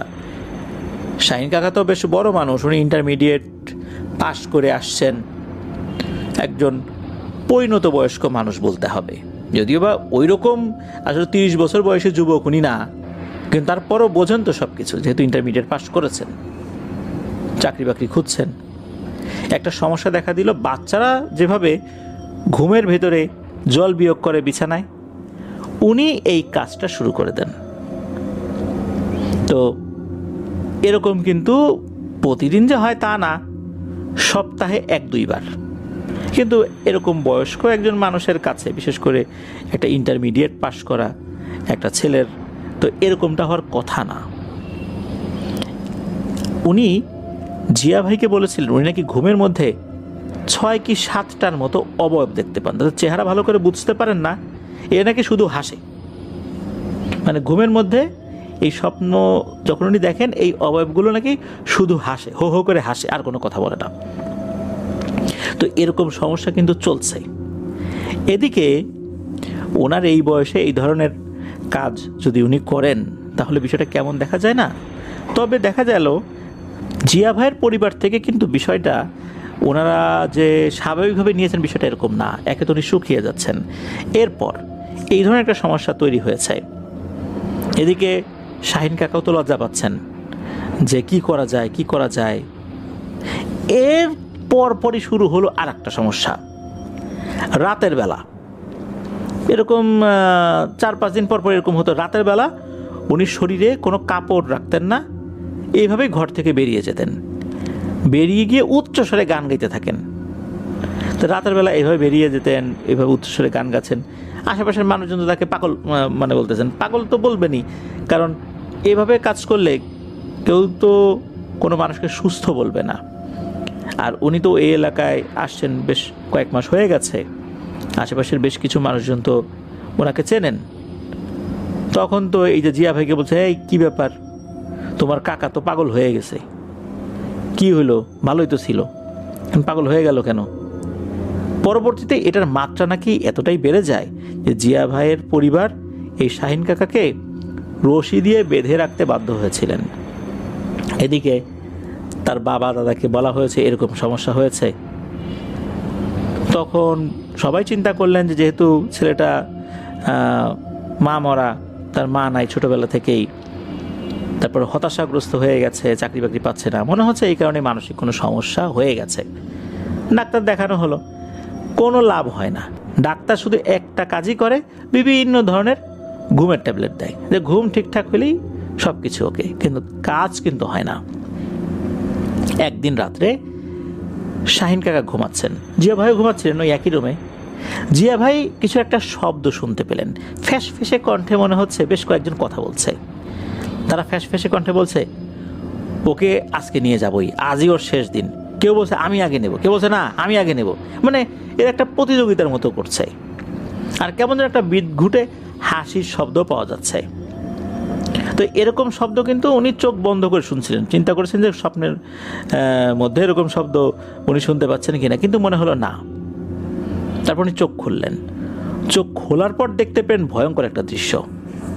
এই বিছানার যে চাদর, এই চাদরটা এই শাহিন কাকা গলায় পেঁচিয়ে ফ্যানের সাথে ঝুলছেন। তবে এইখানে আর একটা বিষয় উনি খেয়াল করলেন এই জিয়া ভাই, সেটা হচ্ছে মনে হচ্ছে কেউ একজন তার হাঁটুটা হাত দিয়ে ধরেছে, শক্ত করে ধরে তাকে উঁচু করেছে, বডিটা উঁচু করেছে। আর মনে হচ্ছে আর একজন ওই চাদরটা ফ্যানের সাথে পেঁচিয়ে দিচ্ছে, মানে তাকে লটকে দিচ্ছে আর কি। কেউ একজন উঁচু করে ধরেছে, আর একজন লটকে দিচ্ছে। এইটা দেখার সাথে সাথে উনি তো চিৎকার করে ওঠেন, হায় আল্লাহ, এটা কী রে! এবার চিৎকার চেঁচামেচি শুরু করেছেন। আর চিৎকার চেঁচামেচি করতে করতে উনি যে ওনার মা বাবাকে ডাকবেন, মানে জিয়া ভাই যে উনি ওনার মা বাবাকে ডাকবেন, এইটা আসলে হওয়ার আগেই ভয়ে জিয়া ভাই জ্ঞান হারিয়ে ফেলেন। এদিকে ওনাদের এই চিৎকারে ওনার মা বাবা তো অন্য রুম থেকে চলে আসে, এসে দেখেন এই ভয়ঙ্কর দৃশ্য। প্রথমত শাহিন কাকার শরীরে কোনো কাপড় চোপড় ছিল না। তারপর এই যে জিয়া ভাই অজ্ঞান হয়ে পড়ে আছে, আর শাহিন কাকা পা ছটফট করছে, মানে কেউ যদি গলায় ফাঁস নেয় পা যেভাবে ছটফট করতে থাকে ওইভাবে ছটফট করছে। তখনও কিন্তু দুর্ঘটনাটা ঘটেনি, চূড়ান্ত দুর্ঘটনা বলতে যেটা বোঝায় আর কি, উনি মারা যান নাই। তাড়াতাড়ি করে তো জিয়া ভাইয়ের মা বাবা পা ধরে উঁচু করে ফেলেন ওনার বডি। বিশেষ করে শাহিন ভাইয়ের যিনি এই কাজটা করেছিলেন, বিশেষ করে পা ধরে উঁচু করেছিলেন হচ্ছে জিয়া ভাইয়ের বাবা। আর তখন জিয়া ভাইয়ের মা চেষ্টা করছিলেন যে দ্রুত একটা চেয়ার এনে একটু উঁচু হয়ে দাঁড়িয়ে ওই ফ্যানের সাথে যেই কাপড়টা পেঁচিয়েছিল এটার গিট খুলে ওনাকে নামানোর জন্য। তবে সেটা ওনারা করেন। দ্রুত ওনারা অ্যাম্বুলেন্স ডাকেন, অ্যাম্বুলেন্সে করে এই জিয়া ভাই এবং শাহিন ভাইকে, মানে শাহিন চাচাকে নিয়ে যাওয়া হয় হসপিটালে। 5 থেকে 6 দিন তারা ভর্তি ছিলেন। আল্লাহর রহমতে ওইবারের যাত্রায় শাহিন কাকা বেঁচে গিয়েছিলেন, তবে গলায় অনেক টান লেগেছিল। যেহেতু ওটা কোনো রশি ছিল না, বিছানার চাদর ছিল, যার কারণে ওভাবে গলায় ফাঁসটা আটকে যায়নি। আল্লাহ হেফাজত করেছেন আর কি। তো এরপর তো যখন বাসায় ওনারা আসছেন, আসার পর জিয়া ভাই উনি ওনার মা বাবাকে বলেন, এইটা জানার সাথে সাথে জিয়া ভাইয়ের মা বাবা তো জিয়া ভাইকে বেশ বকাঝকা শুরু করছেন যে তুই এই জিনিসটা জানতি যে এরকম একটা সমস্যা ও করছে আগে, কেন আমাদেরকে জানালি না? জানলে তো ওই মহিলার হাতে পায়ে ধরে আমরা মাপ চাই আসতাম, তাও যদি না পারতাম অন্তত হুজুর কবিরাজ ডেকে তো এই বিষয়টা সমাধান করতে পারতাম, এত পরে কেন জানালি? তো যাই হোক, এরপরে তো এই শাহিন কাকার দাদা বাবা তাদেরকে ডাকা হয়, তারা আসেন। তবে তাদেরকে কিন্তু ফোনেই বলা হয়েছিল বিষয়টা, যার কারণে শাহিন কাকার দাদা এবং বাবা অন্য একজন হুজুরকে নিয়ে আসছিলেন ওই ওনাদেরই এলাকা থেকে আর কি। তো হুজুর আসলেন, কিছু সময় বিশ্রাম নিলেন। এরপর শাহিন কাকাকে সামনে নিয়ে রুকিয়া শুরু করেন উনি। 10 থেকে 15 মিনিটের মধ্যেই শাহিন কাকার শরীরটা ঝাঁকি দিয়ে ওঠে। বোঝা গেল ওনার শরীরে কিছু একটা এসে হাজির হয়েছে। আসার সাথে সাথেই তো হুজুরকে বেশ হুমকি ধামকি দেন। হুজুর এসব কিছু তোয়াক্কা না করে উনি ওনার মতো করে কাজ করছেন। বেশ কিছুক্ষণ পর পিশাচটি তার মুখ খুলতে শুরু করে, বলতে থাকে যে হুজুর এগুলো করে কিন্তু লাভ হবে না কোনো, ওকে কিন্তু নিয়ে যাবই। ও কি করছে জানিস? ও এই করছে, ওই যে তান্ত্রিক গুরুমা যিনি তার সাথে কি আচরণ করছে সেগুলো বলে। এবং তারা বলে দেয় যে আমরা কিন্তু 7 জন, এর মধ্যে সবচাইতে কম বয়স্ক যে সে হচ্ছে উন্মাদ, মানে পাগল পিশাচ। সেই মূলত এই যে বিছানায় জল বিয়োগ করা সংক্রান্ত যে সমস্যাটা তৈরি হয়েছে এই কাজটা সে করেছে। এই 7 জন আলাদা আলাদা ধরনের, এদের কাজও আলাদা আলাদা। আর এই যে তান্ত্রিক গুরুমা সে মূলত এই শাহিনকে বলি দেওয়ার জন্য সঁপে দিয়েছে। তাই মূলত একে ওই রাত্রে আমরা ফাঁস দেওয়ার জন্য সব কিছু তৈরি করেছিলাম, দিয়েও দিয়েছিলাম। সুতরাং ওকে কিন্তু ঠিক করা যাবে না। ওই পিশাচটা এটাও জানায় যে প্রথম যে কাজটি করেছে সেটা হচ্ছে ইফরিত শ্রেণীর একটা জিন এই শাহিন কাকাকে স্বপ্নের মাধ্যমে মৃত শকুনের মাংস নাভির মধ্য দিয়ে পেটের মধ্যে ঢুকিয়ে দিয়েছে, যার কারণে হচ্ছে তার শরীর খারাপ এবং ওজন কমে যেতে থাকে। আর বাকি যে কয়েকটা পিশাচ ছিল তারা মূলত এই মূল পিশাচকে সাহায্য সহযোগিতা করার জন্য এসেছিল। আর এদের মধ্যে এমন একটা প্রতিযোগিতা লাগিয়ে দিয়েছিল ওই তান্ত্রিক গুরুমা, সেটা হচ্ছে ওই তান্ত্রিক গুরুমা বলেছিল যে যে এটাকে আগে মারতে পারবে তার মুক্তি, আর মুক্তি হওয়ার পর অন্য যারা থাকবে এদেরকে বেশ জম্পেশ একটা ভোগ দেবে এই তান্ত্রিক গুরুমা। মূলত এই কারণেই তারা নিজেদের মধ্যে এক ধরনের প্রতিযোগিতা তৈরি করেছে। এরপর ওই পিশাচ বলে যে আমাদেরকে তাড়িয়ে কোনো লাভ নেই, মেরেও কোনো লাভ নেই, আমরা যদি এই কাজ না করি অন্যরা আসবেই, ওকে মারবেই, কোনো উপায় নেই, ওকে মরতেই হবে। এটা বলার পর নাকি ওই পিশাচ চলে যায়। শাহিন কাকা তো অজ্ঞান হয়ে পড়ে থাকেন। কিছুক্ষণ পর তার জ্ঞান ফেরে। এবার তো হুজুর বেশ চিন্তায় পড়ে গেলেন। জিয়া ভাইয়ের বাবা মা ওনারাও তো শুনলেন, শাহিন কাকার দাদা বাবা ওনারা শুনলেন। হুজুর বললেন যে এইটা খুব জটিল একটা বিষয়, আমি আপাতত একটা তেল পরে দিচ্ছি, এই তেলটা শুধু তার নাভির এখানে লাগাবেন, একদিন পর 14 দিনে 7 দিন লাগাবেন। এরপর তার নাভি থেকে এমন কিছু পচা পদার্থ বের হতে শুরু করবে। তো এইটা হচ্ছে একটা। আর একটা হচ্ছে কিছু পানি পড়া দিয়ে যান, এটা দিয়ে গোসল করাতে বলেন। তবে হুজুর বলে যান এটা কিন্তু সমাধান না, এটা আপাতত সমাধান, এর মধ্যে ভালো কোনো আলেমের শরণাপন্ন হতে হবে। তবে হুজুর এটাও জানিয়ে দিলেন যে সময় খুবই অল্প, কারণ যেই আসুক না কেন সে রুকিয়া করবে, এই 7 দিন 21 দিন 41 দিনের আমল দিয়ে যাবে, এটা করে এই ছেলেটার মৃত্যু আরও আসন্ন হয়ে আসবে, বাঁচানোটা মুশকিল হয়ে যাবে। কাজ একটাই, যেটা হচ্ছে ওই যে তান্ত্রিক গুরুমা, তার কাছে আপনারা যান, একে নিয়ে যান, ক্ষমা চান, একে দিয়েও ক্ষমা চাওয়ান, এতে কাজটা দ্রুত হবে। কারণ ও যে কাজটা করছে, কাজটা তো ঠিক করে নাই, সে যেমনই হোক তার সাথে তো এই আচরণ করাটা ঠিক হয়নি।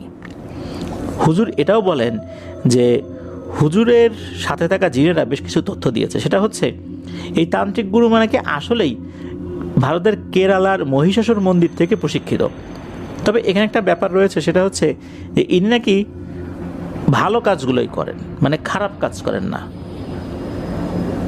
সে যেহেতু এই ধরনের কাজ করেন, আর শাহিন কাকা কি করছেন, ফোন করে গালিগালাজ করছেন, প্রচণ্ড রকমের ক্ষুব্ধ হয়েছেন সে, এই জন্য এই কাজটা হয়েছে আর কি। তো যাই হোক, এরপর তো ওনারা ওনাদের মতো করে হুজুরের কথা অনুযায়ী তো আমল করছেন। নাম্বারটা তো ছিলই, তার ফোনে তো সেভ করা ছিল, সেই নাম্বার থেকে যোগাযোগ করে কোথায় তার আস্তানা এটা জেনে, মানে ঢাকাতে কোথায় তার আখড়া এটা জেনে, এই জিয়া ভাইয়ের বাবা, তারপর শাহিন কাকার বাবা দাদা, আর হচ্ছে শাহিন কাকা, এই কয়জন মিলে সেখানে যান। তো সেই তান্ত্রিক গুরুমার শিষ্যরা তো প্রথম দিকে তাদেরকে ঢুকতে বাধা দিয়েছেন, অনেক হাতে পায়ে ধরে নাকি সেই গুরুমার দেখা পেয়েছেন, সব খুলে বলেন এবং হাত জোর করে ক্ষমা চান। তবে এই গুরুমা বেশ রাগান্বিত, তার নিঃশ্বাসের ফসফস আওয়াজ তাদের যখন কানে যাচ্ছিল তখন নাকি তাদের সবার শরীরের লোম ভয়ে দাঁড়িয়ে গিয়েছিল। এক পর্যায়ে সেই গুরুমা অট্ট হাসি দিয়ে বলেন, কি ব্যাপার অমুক মিয়ার ছেলে শাহিন মিয়া, এখন হাসো, এখন মজা নাও, কেন এখন মজা নিতে পারতেছ না? কি ভাবছিলা হুজুর তোমার শরীর থেকে শকুনের মাংস বের করে দিতে পারবে? বের হবে, কিন্তু তাতে বাঁচতে পারবা? লাভ নাই। তো এসব কথা যখন ওই গুরুমা বলতেছেন, তখন তো সবাই মিলে কান্নাকাটি তাকে হাতে পায়ে ধরে বলার বোঝানোর চেষ্টা করতেছেন, কিন্তু সে কিছুতেই বুঝবে না। বলেন, না, সম্ভব না, একে আমি আমার পিশাচদের কাছে বলি দেওয়ার জন্য ছেড়ে দিয়েছি, এটা আর হবে না, এটা সম্ভব না। একটা পর্যায়ে এই যারা ছিলেন ওখানে সবচাইতে বয়স্ক ব্যক্তি ছিলেন হচ্ছে এই শাহিন কাকার দাদা। উনি তো হাউমাউ করে কান্নাকাটি শুরু করে দিন এবং বলেন যে আমার এই নাতিটার মা অনেক ছোটোবেলায় মারা গেছে, মা মরা একটা ছেলে, তো ছেলেটা আসলে খুবই মায়ের ভালোবাসা ছাড়া বড় হয়েছে, তো ওর ভিতর অনেক বোধ তৈরি হয় নাই, এটা আমাদেরও দোষ, আমরা ওকে ওইভাবে শাসন করতে পারি নাই, আপনি ওকে মাফ করে দেন। এই কথা শোনার পর নাকি এই তান্ত্রিক গুরুমার মনটা একটু নরম হয়। তান্ত্রিক গুরুমার কিন্তু সংসার ছিল, হাজব্যান্ড ছিল, কিন্তু দীর্ঘ সংসার জীবনে ওনার কোনো সন্তানাদি ছিল না। এই কথা শোনার পর তার মনটা একটু নরম হয়। তখন উনি বলেন যে জায়গা মতো তো হাত দিছিস রে, আচ্ছা ঠিক আছে, দেখি, আমি নিজে থেকে কিছু বলতে পারি না এই বিষয়ে, অন্তত যেহেতু আমি একজনদেরকে এটা দিয়ে দিছি, তাদের কাছ থেকে ফিরাই কিভাবে আনি দেখি, আমি ওদের সাথে কথা বলি, তোরা 4 দিন পরে আয়। 4 দিন পরে ওনারা গেছেন। সেই তান্ত্রিকের ডেরায়। তান্ত্রিক বলেন যে আমি তো ওই 7টা পিশাচদের সাথে কথা বলছি, তারা প্রথমে রাজি হতে না চাইলেও অনেক কিছু বলে তাদেরকে বুঝিয়েছি, তাদেরকে মানিয়েছি, তবে কিছু শর্ত দিয়েছে, তোদেরকেও দিয়েছে আমাকেও দিয়েছে, তোদের জন্য সত্য এই 7টা পিশাচকে 7টি কালো রঙের বড় মোরগ দিতে হবে এবং একটি সাদা রঙের খাসি দিতে হবে। এই খাসি আর এই মোরগগুলো হচ্ছে তোদের ছেলের জানের বদলি হিসাবে তারা নেবে। আর 7,001 টাকা 7টা পিশাচের মিষ্টির জন্য দিতে হবে। সবাই তো রাজি হয়ে যান। আর এই যে তান্ত্রিক গুরুমার শর্ত কি ছিল, এদের মধ্যে সবচেয়ে শক্তিশালী ইফরিত শ্রেণী যে পিশাচটা ছিল, তারা শর্ত দিয়েছে যে ওকে মারতে পারলে তো আমরা মুক্তি পাইতাম, অন্তত ওই সবচেয়ে শক্তিশালী যে সে তো মুক্তি পেত, অন্যরা না হয় পেত না, কারণ তার শক্তির সাথে অন্যরা পেরে উঠত না। এখন মুক্তি পাবার আশাই তো এই কাজটা করেছে, সুতরাং একে মুক্তি দিতে হবে। তা না হলে কিন্তু তারা মানবে না, ওকে মারবেই, মেরে প্রথমজন মুক্তি লাভ করবে। কি আর করা, তখন নাকি ওই তান্ত্রিক গুরুমা রাজি হয়েছিলেন। কারণ হচ্ছে ওই তার তো সন্তানাদি হয়নি দীর্ঘ এই সংসার জীবনে, আর ছেলেটাও ছোটোবেলায় মা হারিয়েছে। একটা পর্যায়ে রাজি হন, কারণ ওই গুরুমা জানতেন যে তার তো আরও অনেক পিশাচ আছে, দেখ সে না হয় মুক্তি পেলই, তো এই জন্য নাকি সে রাজি হয়ে গিয়েছিল। তো সব কিছু মিটে গেল, গুরুমায়ের চাওয়া জিনিসগুলো তারা দিয়ে দিল। আস্তে আস্তে আল্লাহর রহমতে সব কিছু নর্মাল হতে থাকে। গুরুমা শুধু কিছু উপদেশ দিয়ে দেন যে সবাইকে এক পাল্লায় মেপো না, জাস্ট এরকম কিছু কথা বলে দেন আর কি। এই যে শাহিন কাকা, উনি টাঙ্গাইলের ধনবাড়িতে আছেন, ব্যবসা করছেন, ওনার 2টি ছেলেও হয়েছে, সংসার ব্যবসা বাচ্চা কাচ্চা নিয়ে আলহামদুলিল্লাহ উনি বেশ ভালোই আছেন। জিয়া ভাইও প্রায়ই এলাকায় গেলে এই শাহিন কাকার বাড়িতে বেড়াতে যান। তো এটাই ছিল ঘটনা। প্রিয় লিসেনার্স, এখানে কিন্তু একটা ব্যাপার, সেটা হলো আমরা যখন বাইরে বের হই তখন কিন্তু এই ধরনের পোস্টার হর হামেশাই দেখতে পাই, যে পোস্টার লাগানো অনেক অসাধ্য সাধন করবে, এটা সেটা অনেক ধরনের কথাবার্তা। তো কথা হচ্ছে যে এগুলো নিঃসন্দেহে জাদু টোনার কাজ, এগুলোর ধারে কাছে আমরা যাব না, এটা হলো 1 নম্বর কথা। 2 নম্বর কথা হচ্ছে যে এদের নাম্বার নিয়ে এদেরকে ফোন করে এদেরকে যে বিরক্ত করা ঠিক না, কারণ এই ঘটনার মাধ্যমে কিন্তু আমরা সেটা বুঝতে পারলাম এরা কিন্তু জাদুটোনা করে, এটাই সত্য। আর তাদের অনুগত যে পিশাচ বাহিনী আছে তাদেরকে দিয়ে কিন্তু আমাদের তথ্য সংগ্রহ করা তাদের জন্য খুব কঠিন একটা বিষয় নয়, যেমনটা কিন্তু এই ঘটনার ক্ষেত্রে হয়েছে এই শাহিন কাকার সাথে। যাই হোক, আমরা এই ধরনের মজা করব না, আমরা এগুলোর কাছেও যাব না, আমাদের ফোন করারও দরকার নেই। এটাই হচ্ছে এই ঘটনা থেকে আমাদের জন্য একটা গুরুত্বপূর্ণ শিক্ষা। তার নাম আবির, ওনার বাড়ি কুড়িগ্রাম জেলার নাগেশ্বরী উপজেলায়। যে ঘটনাটি উনি পাঠিয়েছেন এই ঘটনাটি ওনার খালার বাসায় ঘটেছিল। ঘটনাটির সময়কাল 2012। ওই সময়ে একটি অদ্ভুত ঘটনা ঘটে ওনার খালার বাসায়। আবির ভাইয়ের মায়েরা 3 বোন। ঘটনার সূত্রপাত হয় ওনার মেজো খালার বাসায়। ওনার খালার বাড়িও কুড়িগ্রামে, উনি পেশায় একজন শিক্ষিকা। ওনার যখন বড় সন্তান জন্ম নেয়, এই সন্তানটা ছিল কন্যা সন্তান, তো দরকার তো হয়েছিল একটা গৃহকর্মীর, কারণ উনি তো শিক্ষিকা, বাসায় তো বাচ্চাদের দেখাশোনা করার জন্য, তারপরে বেশ কিছু কাজ করার জন্য তো একটা মানুষের প্রয়োজন হয়, একজন সাহায্যকারী তো খুবই প্রয়োজন। দেখা যাচ্ছে যে সাহায্যকারী হিসাবে কোনো একটা মেয়েকে দরকার থাকলেও এই ধরনের ক্ষেত্রগুলোতে কোনো পরিবার কিন্তু দেখা যাচ্ছে যে মেয়েদেরকে এইভাবে দিতে চায় না। বর্তমানে কিন্তু এই ধরনের মেয়ে পাওয়াও অনেক কঠিন ব্যাপার হয়ে যায়। ওনারা খুঁজতে থাকেন, খোঁজাখুঁজির একটা পর্যায়ে একটা মেয়েকে পাওয়া যায়। মেয়েটার নাম ছিল বানেসা। মেয়েটার পরিবার রাজি হয়ে যায় খালার বাসায় রাখতে। তারা দেখা গেল অনায়াসেই রাজি হয়ে গেছে, তেমন কোনো আপত্তি করেনি। এদিকে ওনারাও খুশি, যাক অবশেষে পাওয়া গেল একজনকে। মেয়েটার বাড়ি কিন্তু নাগেশ্বরী উপজেলার ভিতরবন্দ ইউনিয়নের কাশীপুর গ্রামে। মেয়েটি খালার বাসায় আসার পর বেশ কয়েকদিন ভালোই ছিল। এরপর থেকে অদ্ভুত অদ্ভুত ঘটনা ঘটত ওই বাসায়। হঠাৎ করে মেয়েটা চিৎকার করে উঠত, তারপরে কাজে কোনো মনোযোগ নাই, এখন একটা কাজ করছে এর মধ্যে আর এক কাজ করছে। দেখা গেল রান্না চড়িয়ে দিয়ে সে ঘর ঝাড়ু দেওয়া শুরু করেছে। রান্না চড়িয়ে দেওয়া মানে হচ্ছে সে দেখা যাচ্ছে যে তরকারি চড়িয়েছে, সেটা তো নাড়াচাড়া করতে হবে, ওখান থেকে সরা যাবে না।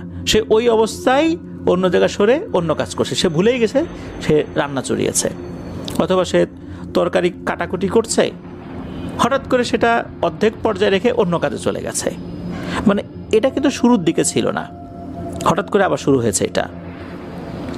তো আরও একটা বিষয় হলো, রাতের বেলা নাকি সে বেশ ভয় পেত, ভয় পেয়ে চিৎকার করে উঠত। আবার দেখা যেত এটাকে ডাকছে, সে কিছুই শোনে না, গায়ে টাচ করলে তখন সে চমকে উঠত, কী ব্যাপার, কি হয়েছে। তখন তাকে বলা চাই, তোমাকে যে ডাকাটাকি হচ্ছে, ডাকাটাকি করা হচ্ছে, তুমি শোনো না? বলে না, আমি তো শুনি নেই। সে যে কানে কম শুনতো বিষয়টা এরকমও না। এরকম আরও বেশ কিছু সমস্যা দেখা দিল এই বানেসাকে নিয়ে। ওই সময়ে এই আবির ভাইয়ের ছোট খালা পড়াশোনার জন্য কুড়িগ্রামে অবস্থান করত। পুরো বাড়িতে সদস্য ছিল 6 জন, খালা, খালু, ছোট খালা, বানেসা, নানি অর্থাৎ এই যে আবির ভাইয়ের নানি, আর এই যে খালাতো বোন যে আর কি। তো ছোট খালা কিন্তু ওই যে বললাম তো, উনি সবসময় থাকতেন না। মূলত এই যে এই বাচ্চাকে দেখাশোনা করার জন্যই বানেসাকে রাখা হয়েছিল। ঘটনার দিন নানি এবং মেজো খালা বাজার করতে বাজারে গিয়েছেন। সময় তখন হবে বিকাল 4টা থেকে 5টার মধ্যে। এদিকে বাড়িতে তখন ছোট খালা ছিলেন, তারপর এই যে বানেসা ছিলেন, আর হচ্ছে এই যে বাচ্চা, এই বাচ্চাটা ছিল। বাসায় কিন্তু আর কেউ নেই। সন্ধ্যা হওয়ার আগে আগে বানেসা অদ্ভুত আচরণ শুরু করে। বিড়াল গোঙালে যেরকম শব্দ হয় ওইরকম শব্দ শুরু করে। ছোট খালা বিষয়টাকে স্বাভাবিক অসুস্থতা ভেবেই নেন, বানেসাকে কিছু ওষুধ দেন খাওয়ার জন্য। এরপর ছোট খালা ঘুমিয়ে পড়েন। ওনার খুব ঘুম আসছিল ওই সময়, কেন জানি ওই সময় যদিও বা ঘুম আসার কথা না, কিন্তু ওনার খুব ঘুম আসছে। উনি অল্প কিছুক্ষণ ঘুমিয়েছেন। ঘুম থেকে ওঠার পর উনি বানেসাকে ডাকছেন, কিন্তু কোনো সাড়া পাওয়া যায় না। উনি চিন্তা করলেন যে বাচ্চাটা কোথায়, বাচ্চা আছে ঠিকঠাক মতোই, বানেসা নাই। আরে বানেসা কোথায়, বাচ্চাকে একা রেখে কোথায় চলে গেছে, ওনারই বা কেন হঠাৎ এই সময় ঘুম চলে আসলো। এদিকে অনেক ডাকাডাকি করা হচ্ছে, বানেসাকে আর খুঁজে পাওয়া যাচ্ছে না। ছোট খালা তো চিন্তায় পড়ে গেছেন, পুরো বাড়ি খুঁজেছেন। ওই বাড়িটার উপরে কিন্তু টিন শেড ছিল আর কি। তো পুরো বাড়ি খুঁজেছেন, কোথাও খুঁজে পাওয়া যাচ্ছে না। তো বাড়ির বাইরে খোঁজাখুঁজি করা হচ্ছে। উনি বাচ্চাটাকে ঘরে রেখে আর কতটুকুই বাইরে খুঁজতে পারেন। এদিকে ছোট খালা তো চিন্তায় পড়ে গেছেন। তখন সবাইকে কল করা শুরু করেছেন মোবাইলে, যে বানেসাকে তো পাওয়া যাচ্ছে না। সবার কিন্তু একটাই কথা, যে বানেসাকে পাওয়া যাচ্ছে না, বাচ্চা আছে তো? হ্যাঁ, বাচ্চা আছে ঠিকঠাক মতো, কিন্তু বানেসা নেই। এদিকে বাসার থেকে একটা মেয়ে হাওয়া হয়ে গেল। এই মেয়ের মা বাবা যখন জানবে, তখন তো এটা অপহরণের মামলা দিয়ে বসবে, কিডন্যাপিংয়ের মামলা দিয়ে বসবে। তখন কি হবে? এটা তো আরও একটা মুসিবত হয়ে গেল। যখন সবাইকে ফোন করে জানানো হয়েছে, এই যে মেজো খালা, নানি, ওনারা দ্রুত বাজার শেষ না করেই বাসায় চলে আসছেন। খালুকে কল দিয়ে বিষয়টি জানানো হয়। এরপর সবাই মিলে খোঁজাখুঁজি শুরু করেছেন। খালু নাগেশ্বরীতে কল দিয়ে মামাদেরকে খোঁজ নিতে বলেছেন। হয়তো বানেসা তার বাড়ির উদ্দেশ্যে রওনা দিয়েছে, খুব তো বেশি দূরে না, এটা ভেবেই খালু নাগেশ্বরীতে খবর দিয়েছেন। তো খালু আবার কি করেছেন, কুড়িগ্রাম থানায় জিডি করতে যাবেন, ঠিক সেই মুহূর্তে খবর আসে বানেসাকে পাওয়া গেছে। এদিকে বাড়িতে সবাই তো খোঁজাখুঁজি করার জন্য বাইরে গিয়েছিল। বাসার ভেতরে ওই সময় ছোট খালা ছিলেন। হঠাৎ করে নাকি টিনের যে চাল আছে, টিনের চালে দ্রাম করে একটা শব্দ হয়। অনেক বড় তক্তা বা ভারী কিছু ফেললে যেরকম শব্দ হয় ওইরকম, মনে হচ্ছে টিনের চাল ভেঙে নিচে পড়ে যাবে, এরকম একটা অবস্থা। ওই সময় আবার বাসায় ইলেকট্রিসিটি ছিল না। উনি শুধু বাচ্চাটাকে কোলে নিয়ে ঘরে ছিলেন। রাত তখন 8টা কি 8:30 এরকম একটা সময় আর কি। হঠাৎ করে এরকম ভয়ঙ্কর শব্দ পেয়ে ছোট খালা তো ভয় পেয়ে গেছেন। ওই সময় তো উনি ছাড়া বাসায় কেউ নাই। বাড়ির সামনে একটা চিড়ার মিল আছে, তো সেই মিলে নুরু নামের একজন কাজ করত। তাকে মূলত মেজো খালা খোঁজাখুঁজি করার জন্য বলেছিলেন। উনি চারদিকে খোঁজার পর বাড়ির পশ্চিম দিকে খুঁজতে যাবেন, ঠিক সেই মুহূর্তে ওনার কানে এক ধরনের শব্দ আসে, মনে হচ্ছে একটা গোঙানির শব্দ। ওনার কাছে সন্দেহ লাগে। উনি সেই শব্দের উৎস ধরে বুঝতে পারেন যে শব্দটা ডান দিকের ঝোপের ভেতর থেকে আসছে।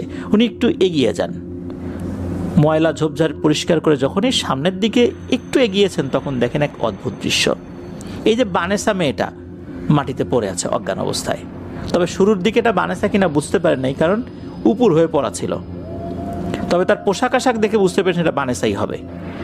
মাথাটা মাটির দিকে আর কি, তো গঙ্গানোর মতো শব্দ হচ্ছে, শরীরে কাদা, মাটি, বালু, চুলও মনে হচ্ছে ভেজা। কেউ তাকে কাদাযুক্ত কোনো এলাকায় নিয়ে গিয়েছিল এরকমটা মনে হচ্ছে।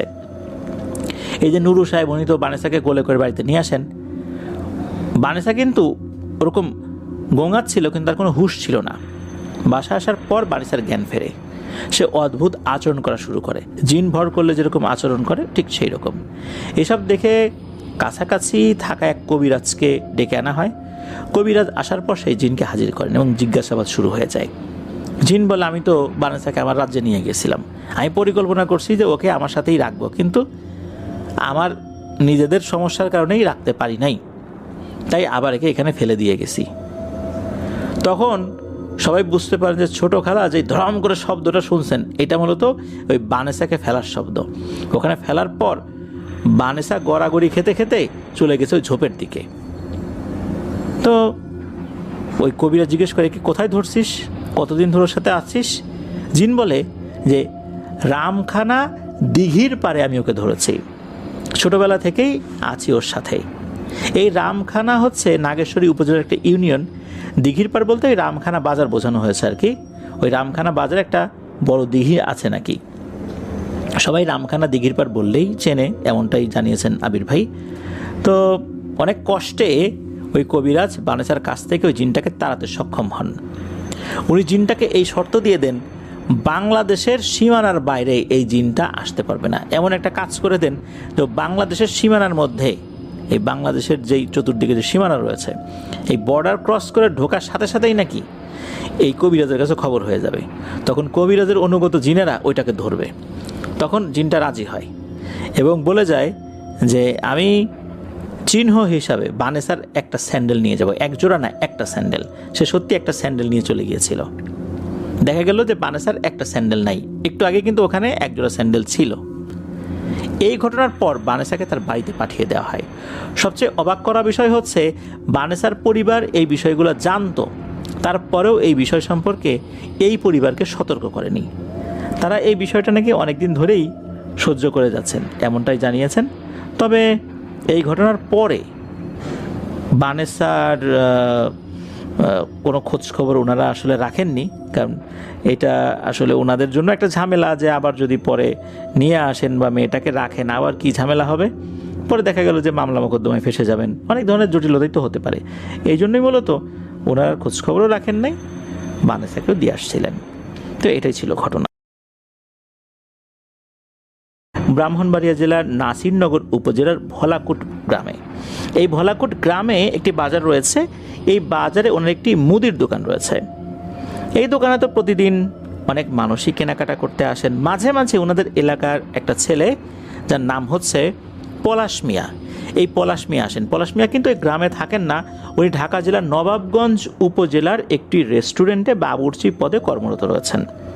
নবাবগঞ্জ বলতে পুরান ঢাকার নবাবগঞ্জ না, এটা হচ্ছে দোহার নবাবগঞ্জ, আমরা যেটা বলি। দোহার একটা উপজেলা, নবাবগঞ্জ একটা উপজেলা। তো উনি যখন মাঝে মাঝে আসেন, প্রায় সময় উনি দেখেন যে এই আরাফাত ভাই কানে হেডফোন লাগিয়ে কিছু একটা শুনছেন। তো একবার হলো কি, ওনাকে বেশ কয়েকবার ডাকলেও দেখা যাচ্ছে উনি গভীর মনোযোগ দিয়ে কিছু একটা শুনছেন। তখন এই পলাশ ভাই জিজ্ঞেস করেন যে কি ব্যাপার ভাই, এত মনোযোগ দিয়ে কী শোনেন? তখন এই আরাফাত ভাই বলেন যে আপনাদের ওয়ার্ল্ডে সত্য ভয়ের ঘটনা প্রচারিত হয়, তো আমি সেই ঘটনা শুনছি। তখন এই পলাশ ভাই বলেন যে ভাই, আমার কাছে তো একটা ঘটনা আছে যেটা আমি নিজেই দেখছি।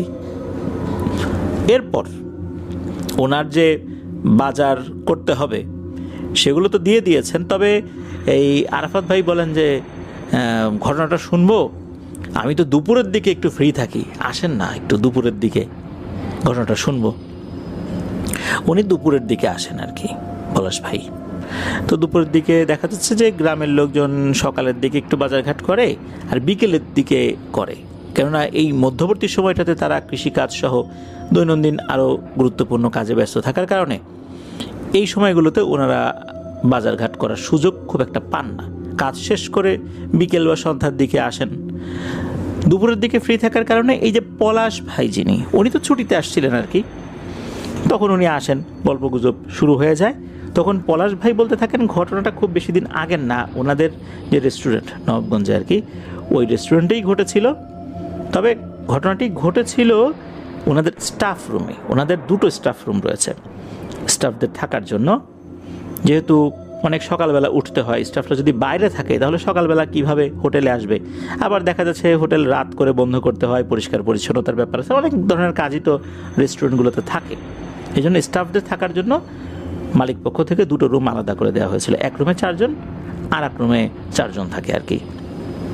এই যে পলাশ ভাই যেই রুমটাতে থাকতেন, ওই রুমে ওনাদের সাথে কয়েক পাড়ার হাফেজ মাদ্রাসায় লেখাপড়া করেছেন এমন একজন ভাইও থাকতেন, তার বয়সও খুব বেশি না। আর অন্য রুমে অন্য 4 জন থাকতেন। তো এক রাতে, রাত আনুমানিক 2টো কি 2:30 বাজে, হঠাৎ করে ওনাদের পাশের যে রুম, সেই রুম থেকে প্রচণ্ড অট্টহাসির শব্দ, অট্টহাসি শেষ হয় আবার কান্নার শব্দ, কান্না শেষ হয় আবার অট্টহাসির শব্দ। তো এইরকম ফাজলামি করার তো কোনো মানে হয় না। এই শব্দ শোনার পর এই রুমের সবার তো ঘুম ভেঙে গেছে, যেহেতু ওনাদেরকে অনেক সকালে উঠতে হবে, ঘুম না হলে তো বিপদ। তখন আবার এই পলাশ ভাই বলতেছে, এই আপনারা শুরু করছেনটা কি এই মাঝরাতে এভাবে হাসাহাসি কান্নাকাটি করার সময় কি এইটা? সকালে উঠতে হবে না, ভোরে উঠতে হবে না, কাজ করতে হবে না, আপনারা কি শুরু করছেন এগুলা? তখন ওই রুমে থাকা আর এক সিনিয়র ভাই, উনি বলেন, এই তোমরা আসো তো এই রুমে, এই দেখো এই সজীব ছেলেটা কি শুরু করছে। তখন তো এই রুমে থাকা 4 জন, সবারই তো ঘুম ভেঙে গিয়েছিল, এই 4 জন ওই রুমে গিয়েছে, গিয়ে দেখে এই যে সজীব ছেলেটা, তার বয়স কিন্তু 11-12 বছর। অনেক সময় আমরা রেস্টুরেন্টে দেখি না, বেশ অল্প বয়স্ক কিছু বাচ্চারা কাজ করে, ঠিক তেমনই একজন হচ্ছে এই সজীব। তো সে বিছানার উপরে বসে, ওখানে তো সবাই ফ্লোরিং করে ঘুমাতো, তার যে বিছানা, সে বিছানার উপর বসে এরকম একবার হাসে একবার কাঁদে। তো এই দৃশ্য দেখার পর ওই যে মাদ্রাসায় পড়ুয়া যে ছেলেটা, সে এই পলাশ ভাইকে বলতেছে যে, পলাশ ভাই এই জিনিসটা তো আমার কাছে ভালো বলে মনে হচ্ছে না, কেমন কেমন লাগতেছে, এটা তো কোনো স্বাভাবিক আচরণ না, ওর চোখের দিকে তাকান, ওর অঙ্গভঙ্গি দেখেন, বিষয়টা কীরকম কীরকম লাগতেছে। তখন এই পলাশ ভাই কী করছে, ওনার মোবাইলে সূরা জিন ছেড়ে দিয়েছেন। দেখা গেল যে এটা ছেড়ে দেওয়ার পর তেমন কোনো ধরনের ভাবান্তর দেখা যাচ্ছে না। তখন এই যে মাদ্রাসায় পড়ুয়া যে ভাই, উনি বলেন যে আসেন আমরা সবাই একে 4 দিক থেকে ঘিরে বসি, একটা কর্ডন করে রাখি, এরপর দেখি কি করা যায়। এখন এত রাতের বেলা কোথায় যাব, কি করব, বুঝতে তো পারতেছি না।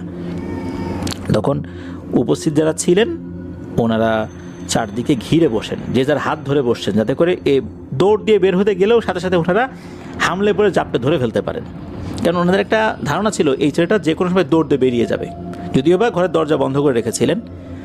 তখন এই যেই হাফেজ, কয়েকবার হাফেজ যিনি ছিলেন আর কি, উনি কী করেছেন, একটা দোয়া পড়ে এই যেই ছেলেটা, সজীব নামের ছেলেটা, তার বাম হাতের যে কনিষ্ঠাঙ্গুলি, এটা চেপে ধরেছেন।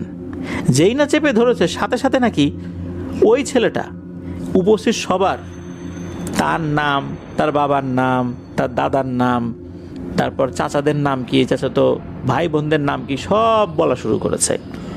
আর এদিকে ওই ছেলেটা কিন্তু সূরা আর রহমান পড়ে সমানে তাকে ফু দিয়ে যাচ্ছে। একটা পর্যায়ে দেখা গেল যে কোনো লাভ হচ্ছে না, কাজ হবে না। আর মাঝে মাঝেই কিন্তু এমন জোরে চিৎকার দিয়ে উঠছে ওই যে সজীব নামের ছেলেটা, এই চিৎকারে এই যে যারা বসেছিলেন ওখানে, তারা তো একে অন্যের হাত ধরে বসেছিলেন, হাত ছেড়ে দিয়ে তারা নিজের কানের উপরে হাত চেপে ধরেছেন, মনে হচ্ছে কানের পর্দাই ফেটে যাবে, এমন একটা অবস্থা। এদিকে এমন ভয়ঙ্কর চিৎকারের কারণে ওনাদের রেস্টুরেন্টের পাশে একটা বাড়ি ছিল, ওই বাড়িতে থাকা একজন ভাড়াটিয়া ভদ্রলোক, উনি চলে আসেন যে কী হয়েছে এত রাতের বেলা এরকম চিৎকার চেঁচামেচি। তো উনি যখন আসলেন, দেখলেন এই অবস্থা, তখন বলে যে বিষয়টা তো ভালো লাগছে না, এই যে কাছাকাছি 10 মিনিটের পথ একটা কবিরাজের বাড়ি আছে, চলো আমরা ওখানে যাই, একে ধরে নিয়ে চলো, মনে হয় কোনো একটা সমাধান হলেও হতে পারে। তখন সবাই মিলে তাকে ধরে, ধরে নিয়ে যাচ্ছে, দেখা যাচ্ছে সেও ঠিকঠাক মতোই যাচ্ছে আর কি, তার মধ্যে কোনো ভাবান্তর নাই। তারা যখন যাচ্ছে ওই যাওয়ার পথে ছোট্ট একটা বাঁশঝাড়ের মতো আছে, মানে মেইন রাস্তার পাশে বাঁশঝাড় থাকে না অনেক সময়, ওইরকম। ওই সময় এই পলাশ ভাই একটা অদ্ভুত রকমের অনুভূতি পান। তা হচ্ছে মনে হচ্ছে ওনার পেছন পেছন কেউ হেঁটে আসছে, কিন্তু সবার পেছনে উনিই ছিলেন। পেছন দিকে তাকিয়ে দেখেন কেউ নাই, তবে ওনার স্পষ্ট মনে হচ্ছে যে ওনাদের সাথে আরও কেউ আছে যে পেছন পেছন হেঁটে আসে, কিন্তু পেছন দিকে তাকালে দেখা যাচ্ছে না। উনি পেছন দিকে তাকিয়েছেন কারণ ওনাদের সাথে তো আরও লোকজন আছে। এরপর ওই কবিরাজের বাড়ির ওখানে গিয়ে অনেক ডাকাডাকি করছেন, কোনো সারা শব্দ নাই। কবিরাজের ফোন নাম্বার ছিল ওই ভদ্রলোকের কাছে যিনি নিয়ে আসছেন আর কি, কিন্তু রাতের বেলা দেখা যাচ্ছে যে কবিরাজের ফোনটাও বন্ধ করে রাখা। অনেক ডাকাডাকি হচ্ছে। ডাকাডাকির একটা পর্যায়ে এসে দেখা গেল যে একজন ভদ্র মহিলা দরজা খুলছেন। উনি হচ্ছেন ওই কবিরাজের স্ত্রী। উনি বলছেন, কি হয়েছে, এত রাতের বেলা ডাকাডাকি করছেন কেন? তখন বলা হলো যে এই যে ছেলেটা একটু সমস্যা হয়েছে, এই জন্য আমরা আসছি। তখন ওই ভদ্রমহিলা বলেন যে উনি তো ঘুমাচ্ছেন, এত রাতের বেলা উনি রুগী দেখবেন না, আপনারা সকালে আসেন। এই বলেই দরজা ঠাস করে বন্ধ করে দেয়, মানে আর কোনো কথা বলার সুযোগই দেয় না। এরপরও ডাকাডাকি করা হয়, কিন্তু কোনো সারা শব্দ আর ভেতর থেকে আসে না। কি আর করা, আবার এই ছেলেটাকে নিয়ে যাওয়া হচ্ছে। আবার যখন স্টাফ রুমে গিয়ে বসানো হয়, তখন ওই ছেলেটা হাসতে হাসতে বলে, কি কবিরাজদের ঘুম থেকে উঠাতে পারলি না? না পারবিও না রে, পারবিও না, ওরা ঘুম থেকে উঠবে না, সকালেও তুই আমাকে নিয়ে যেতে পারবি না। তোরা কেন, কেউ নিয়ে যেতে পারবে না। তখন ওই যে আর একজন যিনি ভদ্রলোক, যিনি কবিরাজের সন্ধান দিয়েছিলেন, উনি বললেন যে বুঝছি, কাজ হবে না, এই চলো তো আমরা কয়েকজন মিলে এই যে পাশে থাকা মসজিদের হুজুরকে ডেকে নিয়ে আসি। হুজুর ওই মসজিদের সাথেই লাগো একটা রুমে ঘুমাতেন, সেই হুজুরকে রাতের বেলায় ডেকে নিয়ে আসা হয়। তো হুজুর আসেন। হুজুর আসার পর উনি রুকিয়া শুরু করেছেন। রুকিয়া শুরু করার পর দেখা গেল যে তেমন কোনো কাজ হচ্ছে না, মানে ওই জিনটা আসলে ওভাবে হাজির হচ্ছে না, খুব একটা মানে অনুভূতি পাওয়া যাচ্ছে না তার ভিতরে, ভিন্ন ধর্মী কোনো একটা অনুভূতি। এরপর হুজুর সব কিছু শুনলেন। তখন উনি বললেন যে একটা কাজ করো, মনে হচ্ছে ওর ভেতরে এখন কিছু নাই, চলে গেছে। সকালবেলা ওর পরিবারকে ডেকে পরিবারের জিম্মায় ছেড়ে দাও, ওরা ওদের মতো করে চিকিৎসা করুক। এরপর ওই হুজুর পরবর্তীতে জানিয়েছিলেন একটা রহস্যময় ঘটনা, সেটা হচ্ছে তারা যে রাতের বেলা গিয়েছিলেন ওইখানে, ওই যে বাঁশঝাড় পার হয়ে কবিরাজের বাড়িতে, ওই সময় ওই জিনটা নাকি এমন একটা মায়াজাল সৃষ্টি করে রেখেছিল, ওই মায়াজালের কারণে তারা যে এই যে ডাকাডাকি করেছে, এই ডাকাডাকির কোনো শব্দ কবিরাজের বাড়ির কেউ শুনতে পায়নি। শুধু তাই না, তারা যেই মানুষটাকে দেখেছে, কবিরাজের যিনি স্ত্রী, উনি দরজা খুলেছেন, আসলে এটা কবিরাজের স্ত্রীও ছিল না, এটা একটা অদ্ভুত মায়া দৃষ্টি ছিল। এই দৃষ্টি দিয়ে তারা যাকে দেখেছে, সবাই যাকে দেখেছে কবিরাজের স্ত্রীকে, উনি আসলে কবিরাজের স্ত্রী ছিলেন না, উনি ছিলেন ওই জিনটা, যে জিনটা এই সজীবের ঘাড়ের উপর ভর করেছিল। একটা সময় নাকি সজীবের শরীরের ভেতর থেকে ওই জিনটা বলছিল, তখন হচ্ছে নিয়ে আসা হচ্ছিল আর কি ওই কবিরাজের বাড়ি থেকে। তখন এই পলাশ ভাইকে উদ্দেশ্য করে বলছে, কি রে পলাশ, কি পেছনে কারো হাঁটার শব্দ পাইছিলি রে? ভয় পাস নাই? লাভ নাই, এসব করে লাভ নাই। তো যাই হোক, এরপরে সকালবেলা দেখা গেল যে ছেলেটার অবস্থা মোটামুটি স্বাভাবিক। তার পরিবারকে খবর দিয়ে পরিবারের জিম্মায় তাকে ছেড়ে দেওয়া হয়। এরপর তার খোঁজ খবর ওভাবে আসলে নিতে পারেন নাই যে তার বর্তমান অবস্থা কী বা কী হাল হকিকতে আছেন সজীব নামের ছেলেটা। তো এই ঘটনার মধ্যে অদ্ভুত একটা বিষয় প্রিয় লিসেনার্স খেয়াল করেন, সেটা হচ্ছে যে কবিরাজের বাড়িতে গিয়েছে, তারা এত ডাকাডাকি করেছে, কবিরাজের স্ত্রী বের হয়ে আসছে, কিন্তু সে কবিরাজের স্ত্রী ছিল না। পরবর্তীতে এটা সত্যতা নিশ্চিত করার জন্য কবিরাজের বাড়িতে যাওয়া হলে কবিরাজের পরিবার বলছে যে কই, রাতের বেলা আমরা তো কোনো ডাক শুনি নাই। আর কবিরাজের স্ত্রী বলেন, না আমি তো বের হই নাই, আমি তো ডাকি শুনি, আমি তো ঘুমাচ্ছিলাম। এই জায়গাতে আমাদেরকে ভাবিয়ে তোলে যে জিনেরা এমন মায়াজাল সৃষ্টি করতে পারে যে আমরা যাদেরকে ডাকছি তারা কেউ সেই ডাক শুনতে পাবে না। আবার যিনি এসে আমাদের সাথে কথা বলছেন হতে পারে তিনি আসল কোনো মানুষই না। এটাই ছিল ঘটনা। ধন্যবাদ জানাচ্ছি আরাফাত ভাইকে আপনার পাঠানো ঘটনার জন্য। ধন্যবাদ জানাচ্ছি পলাশ ভাইকে, উনি ঘটনাটি আরাফাত ভাইকে দিয়েছেন এই জন্য।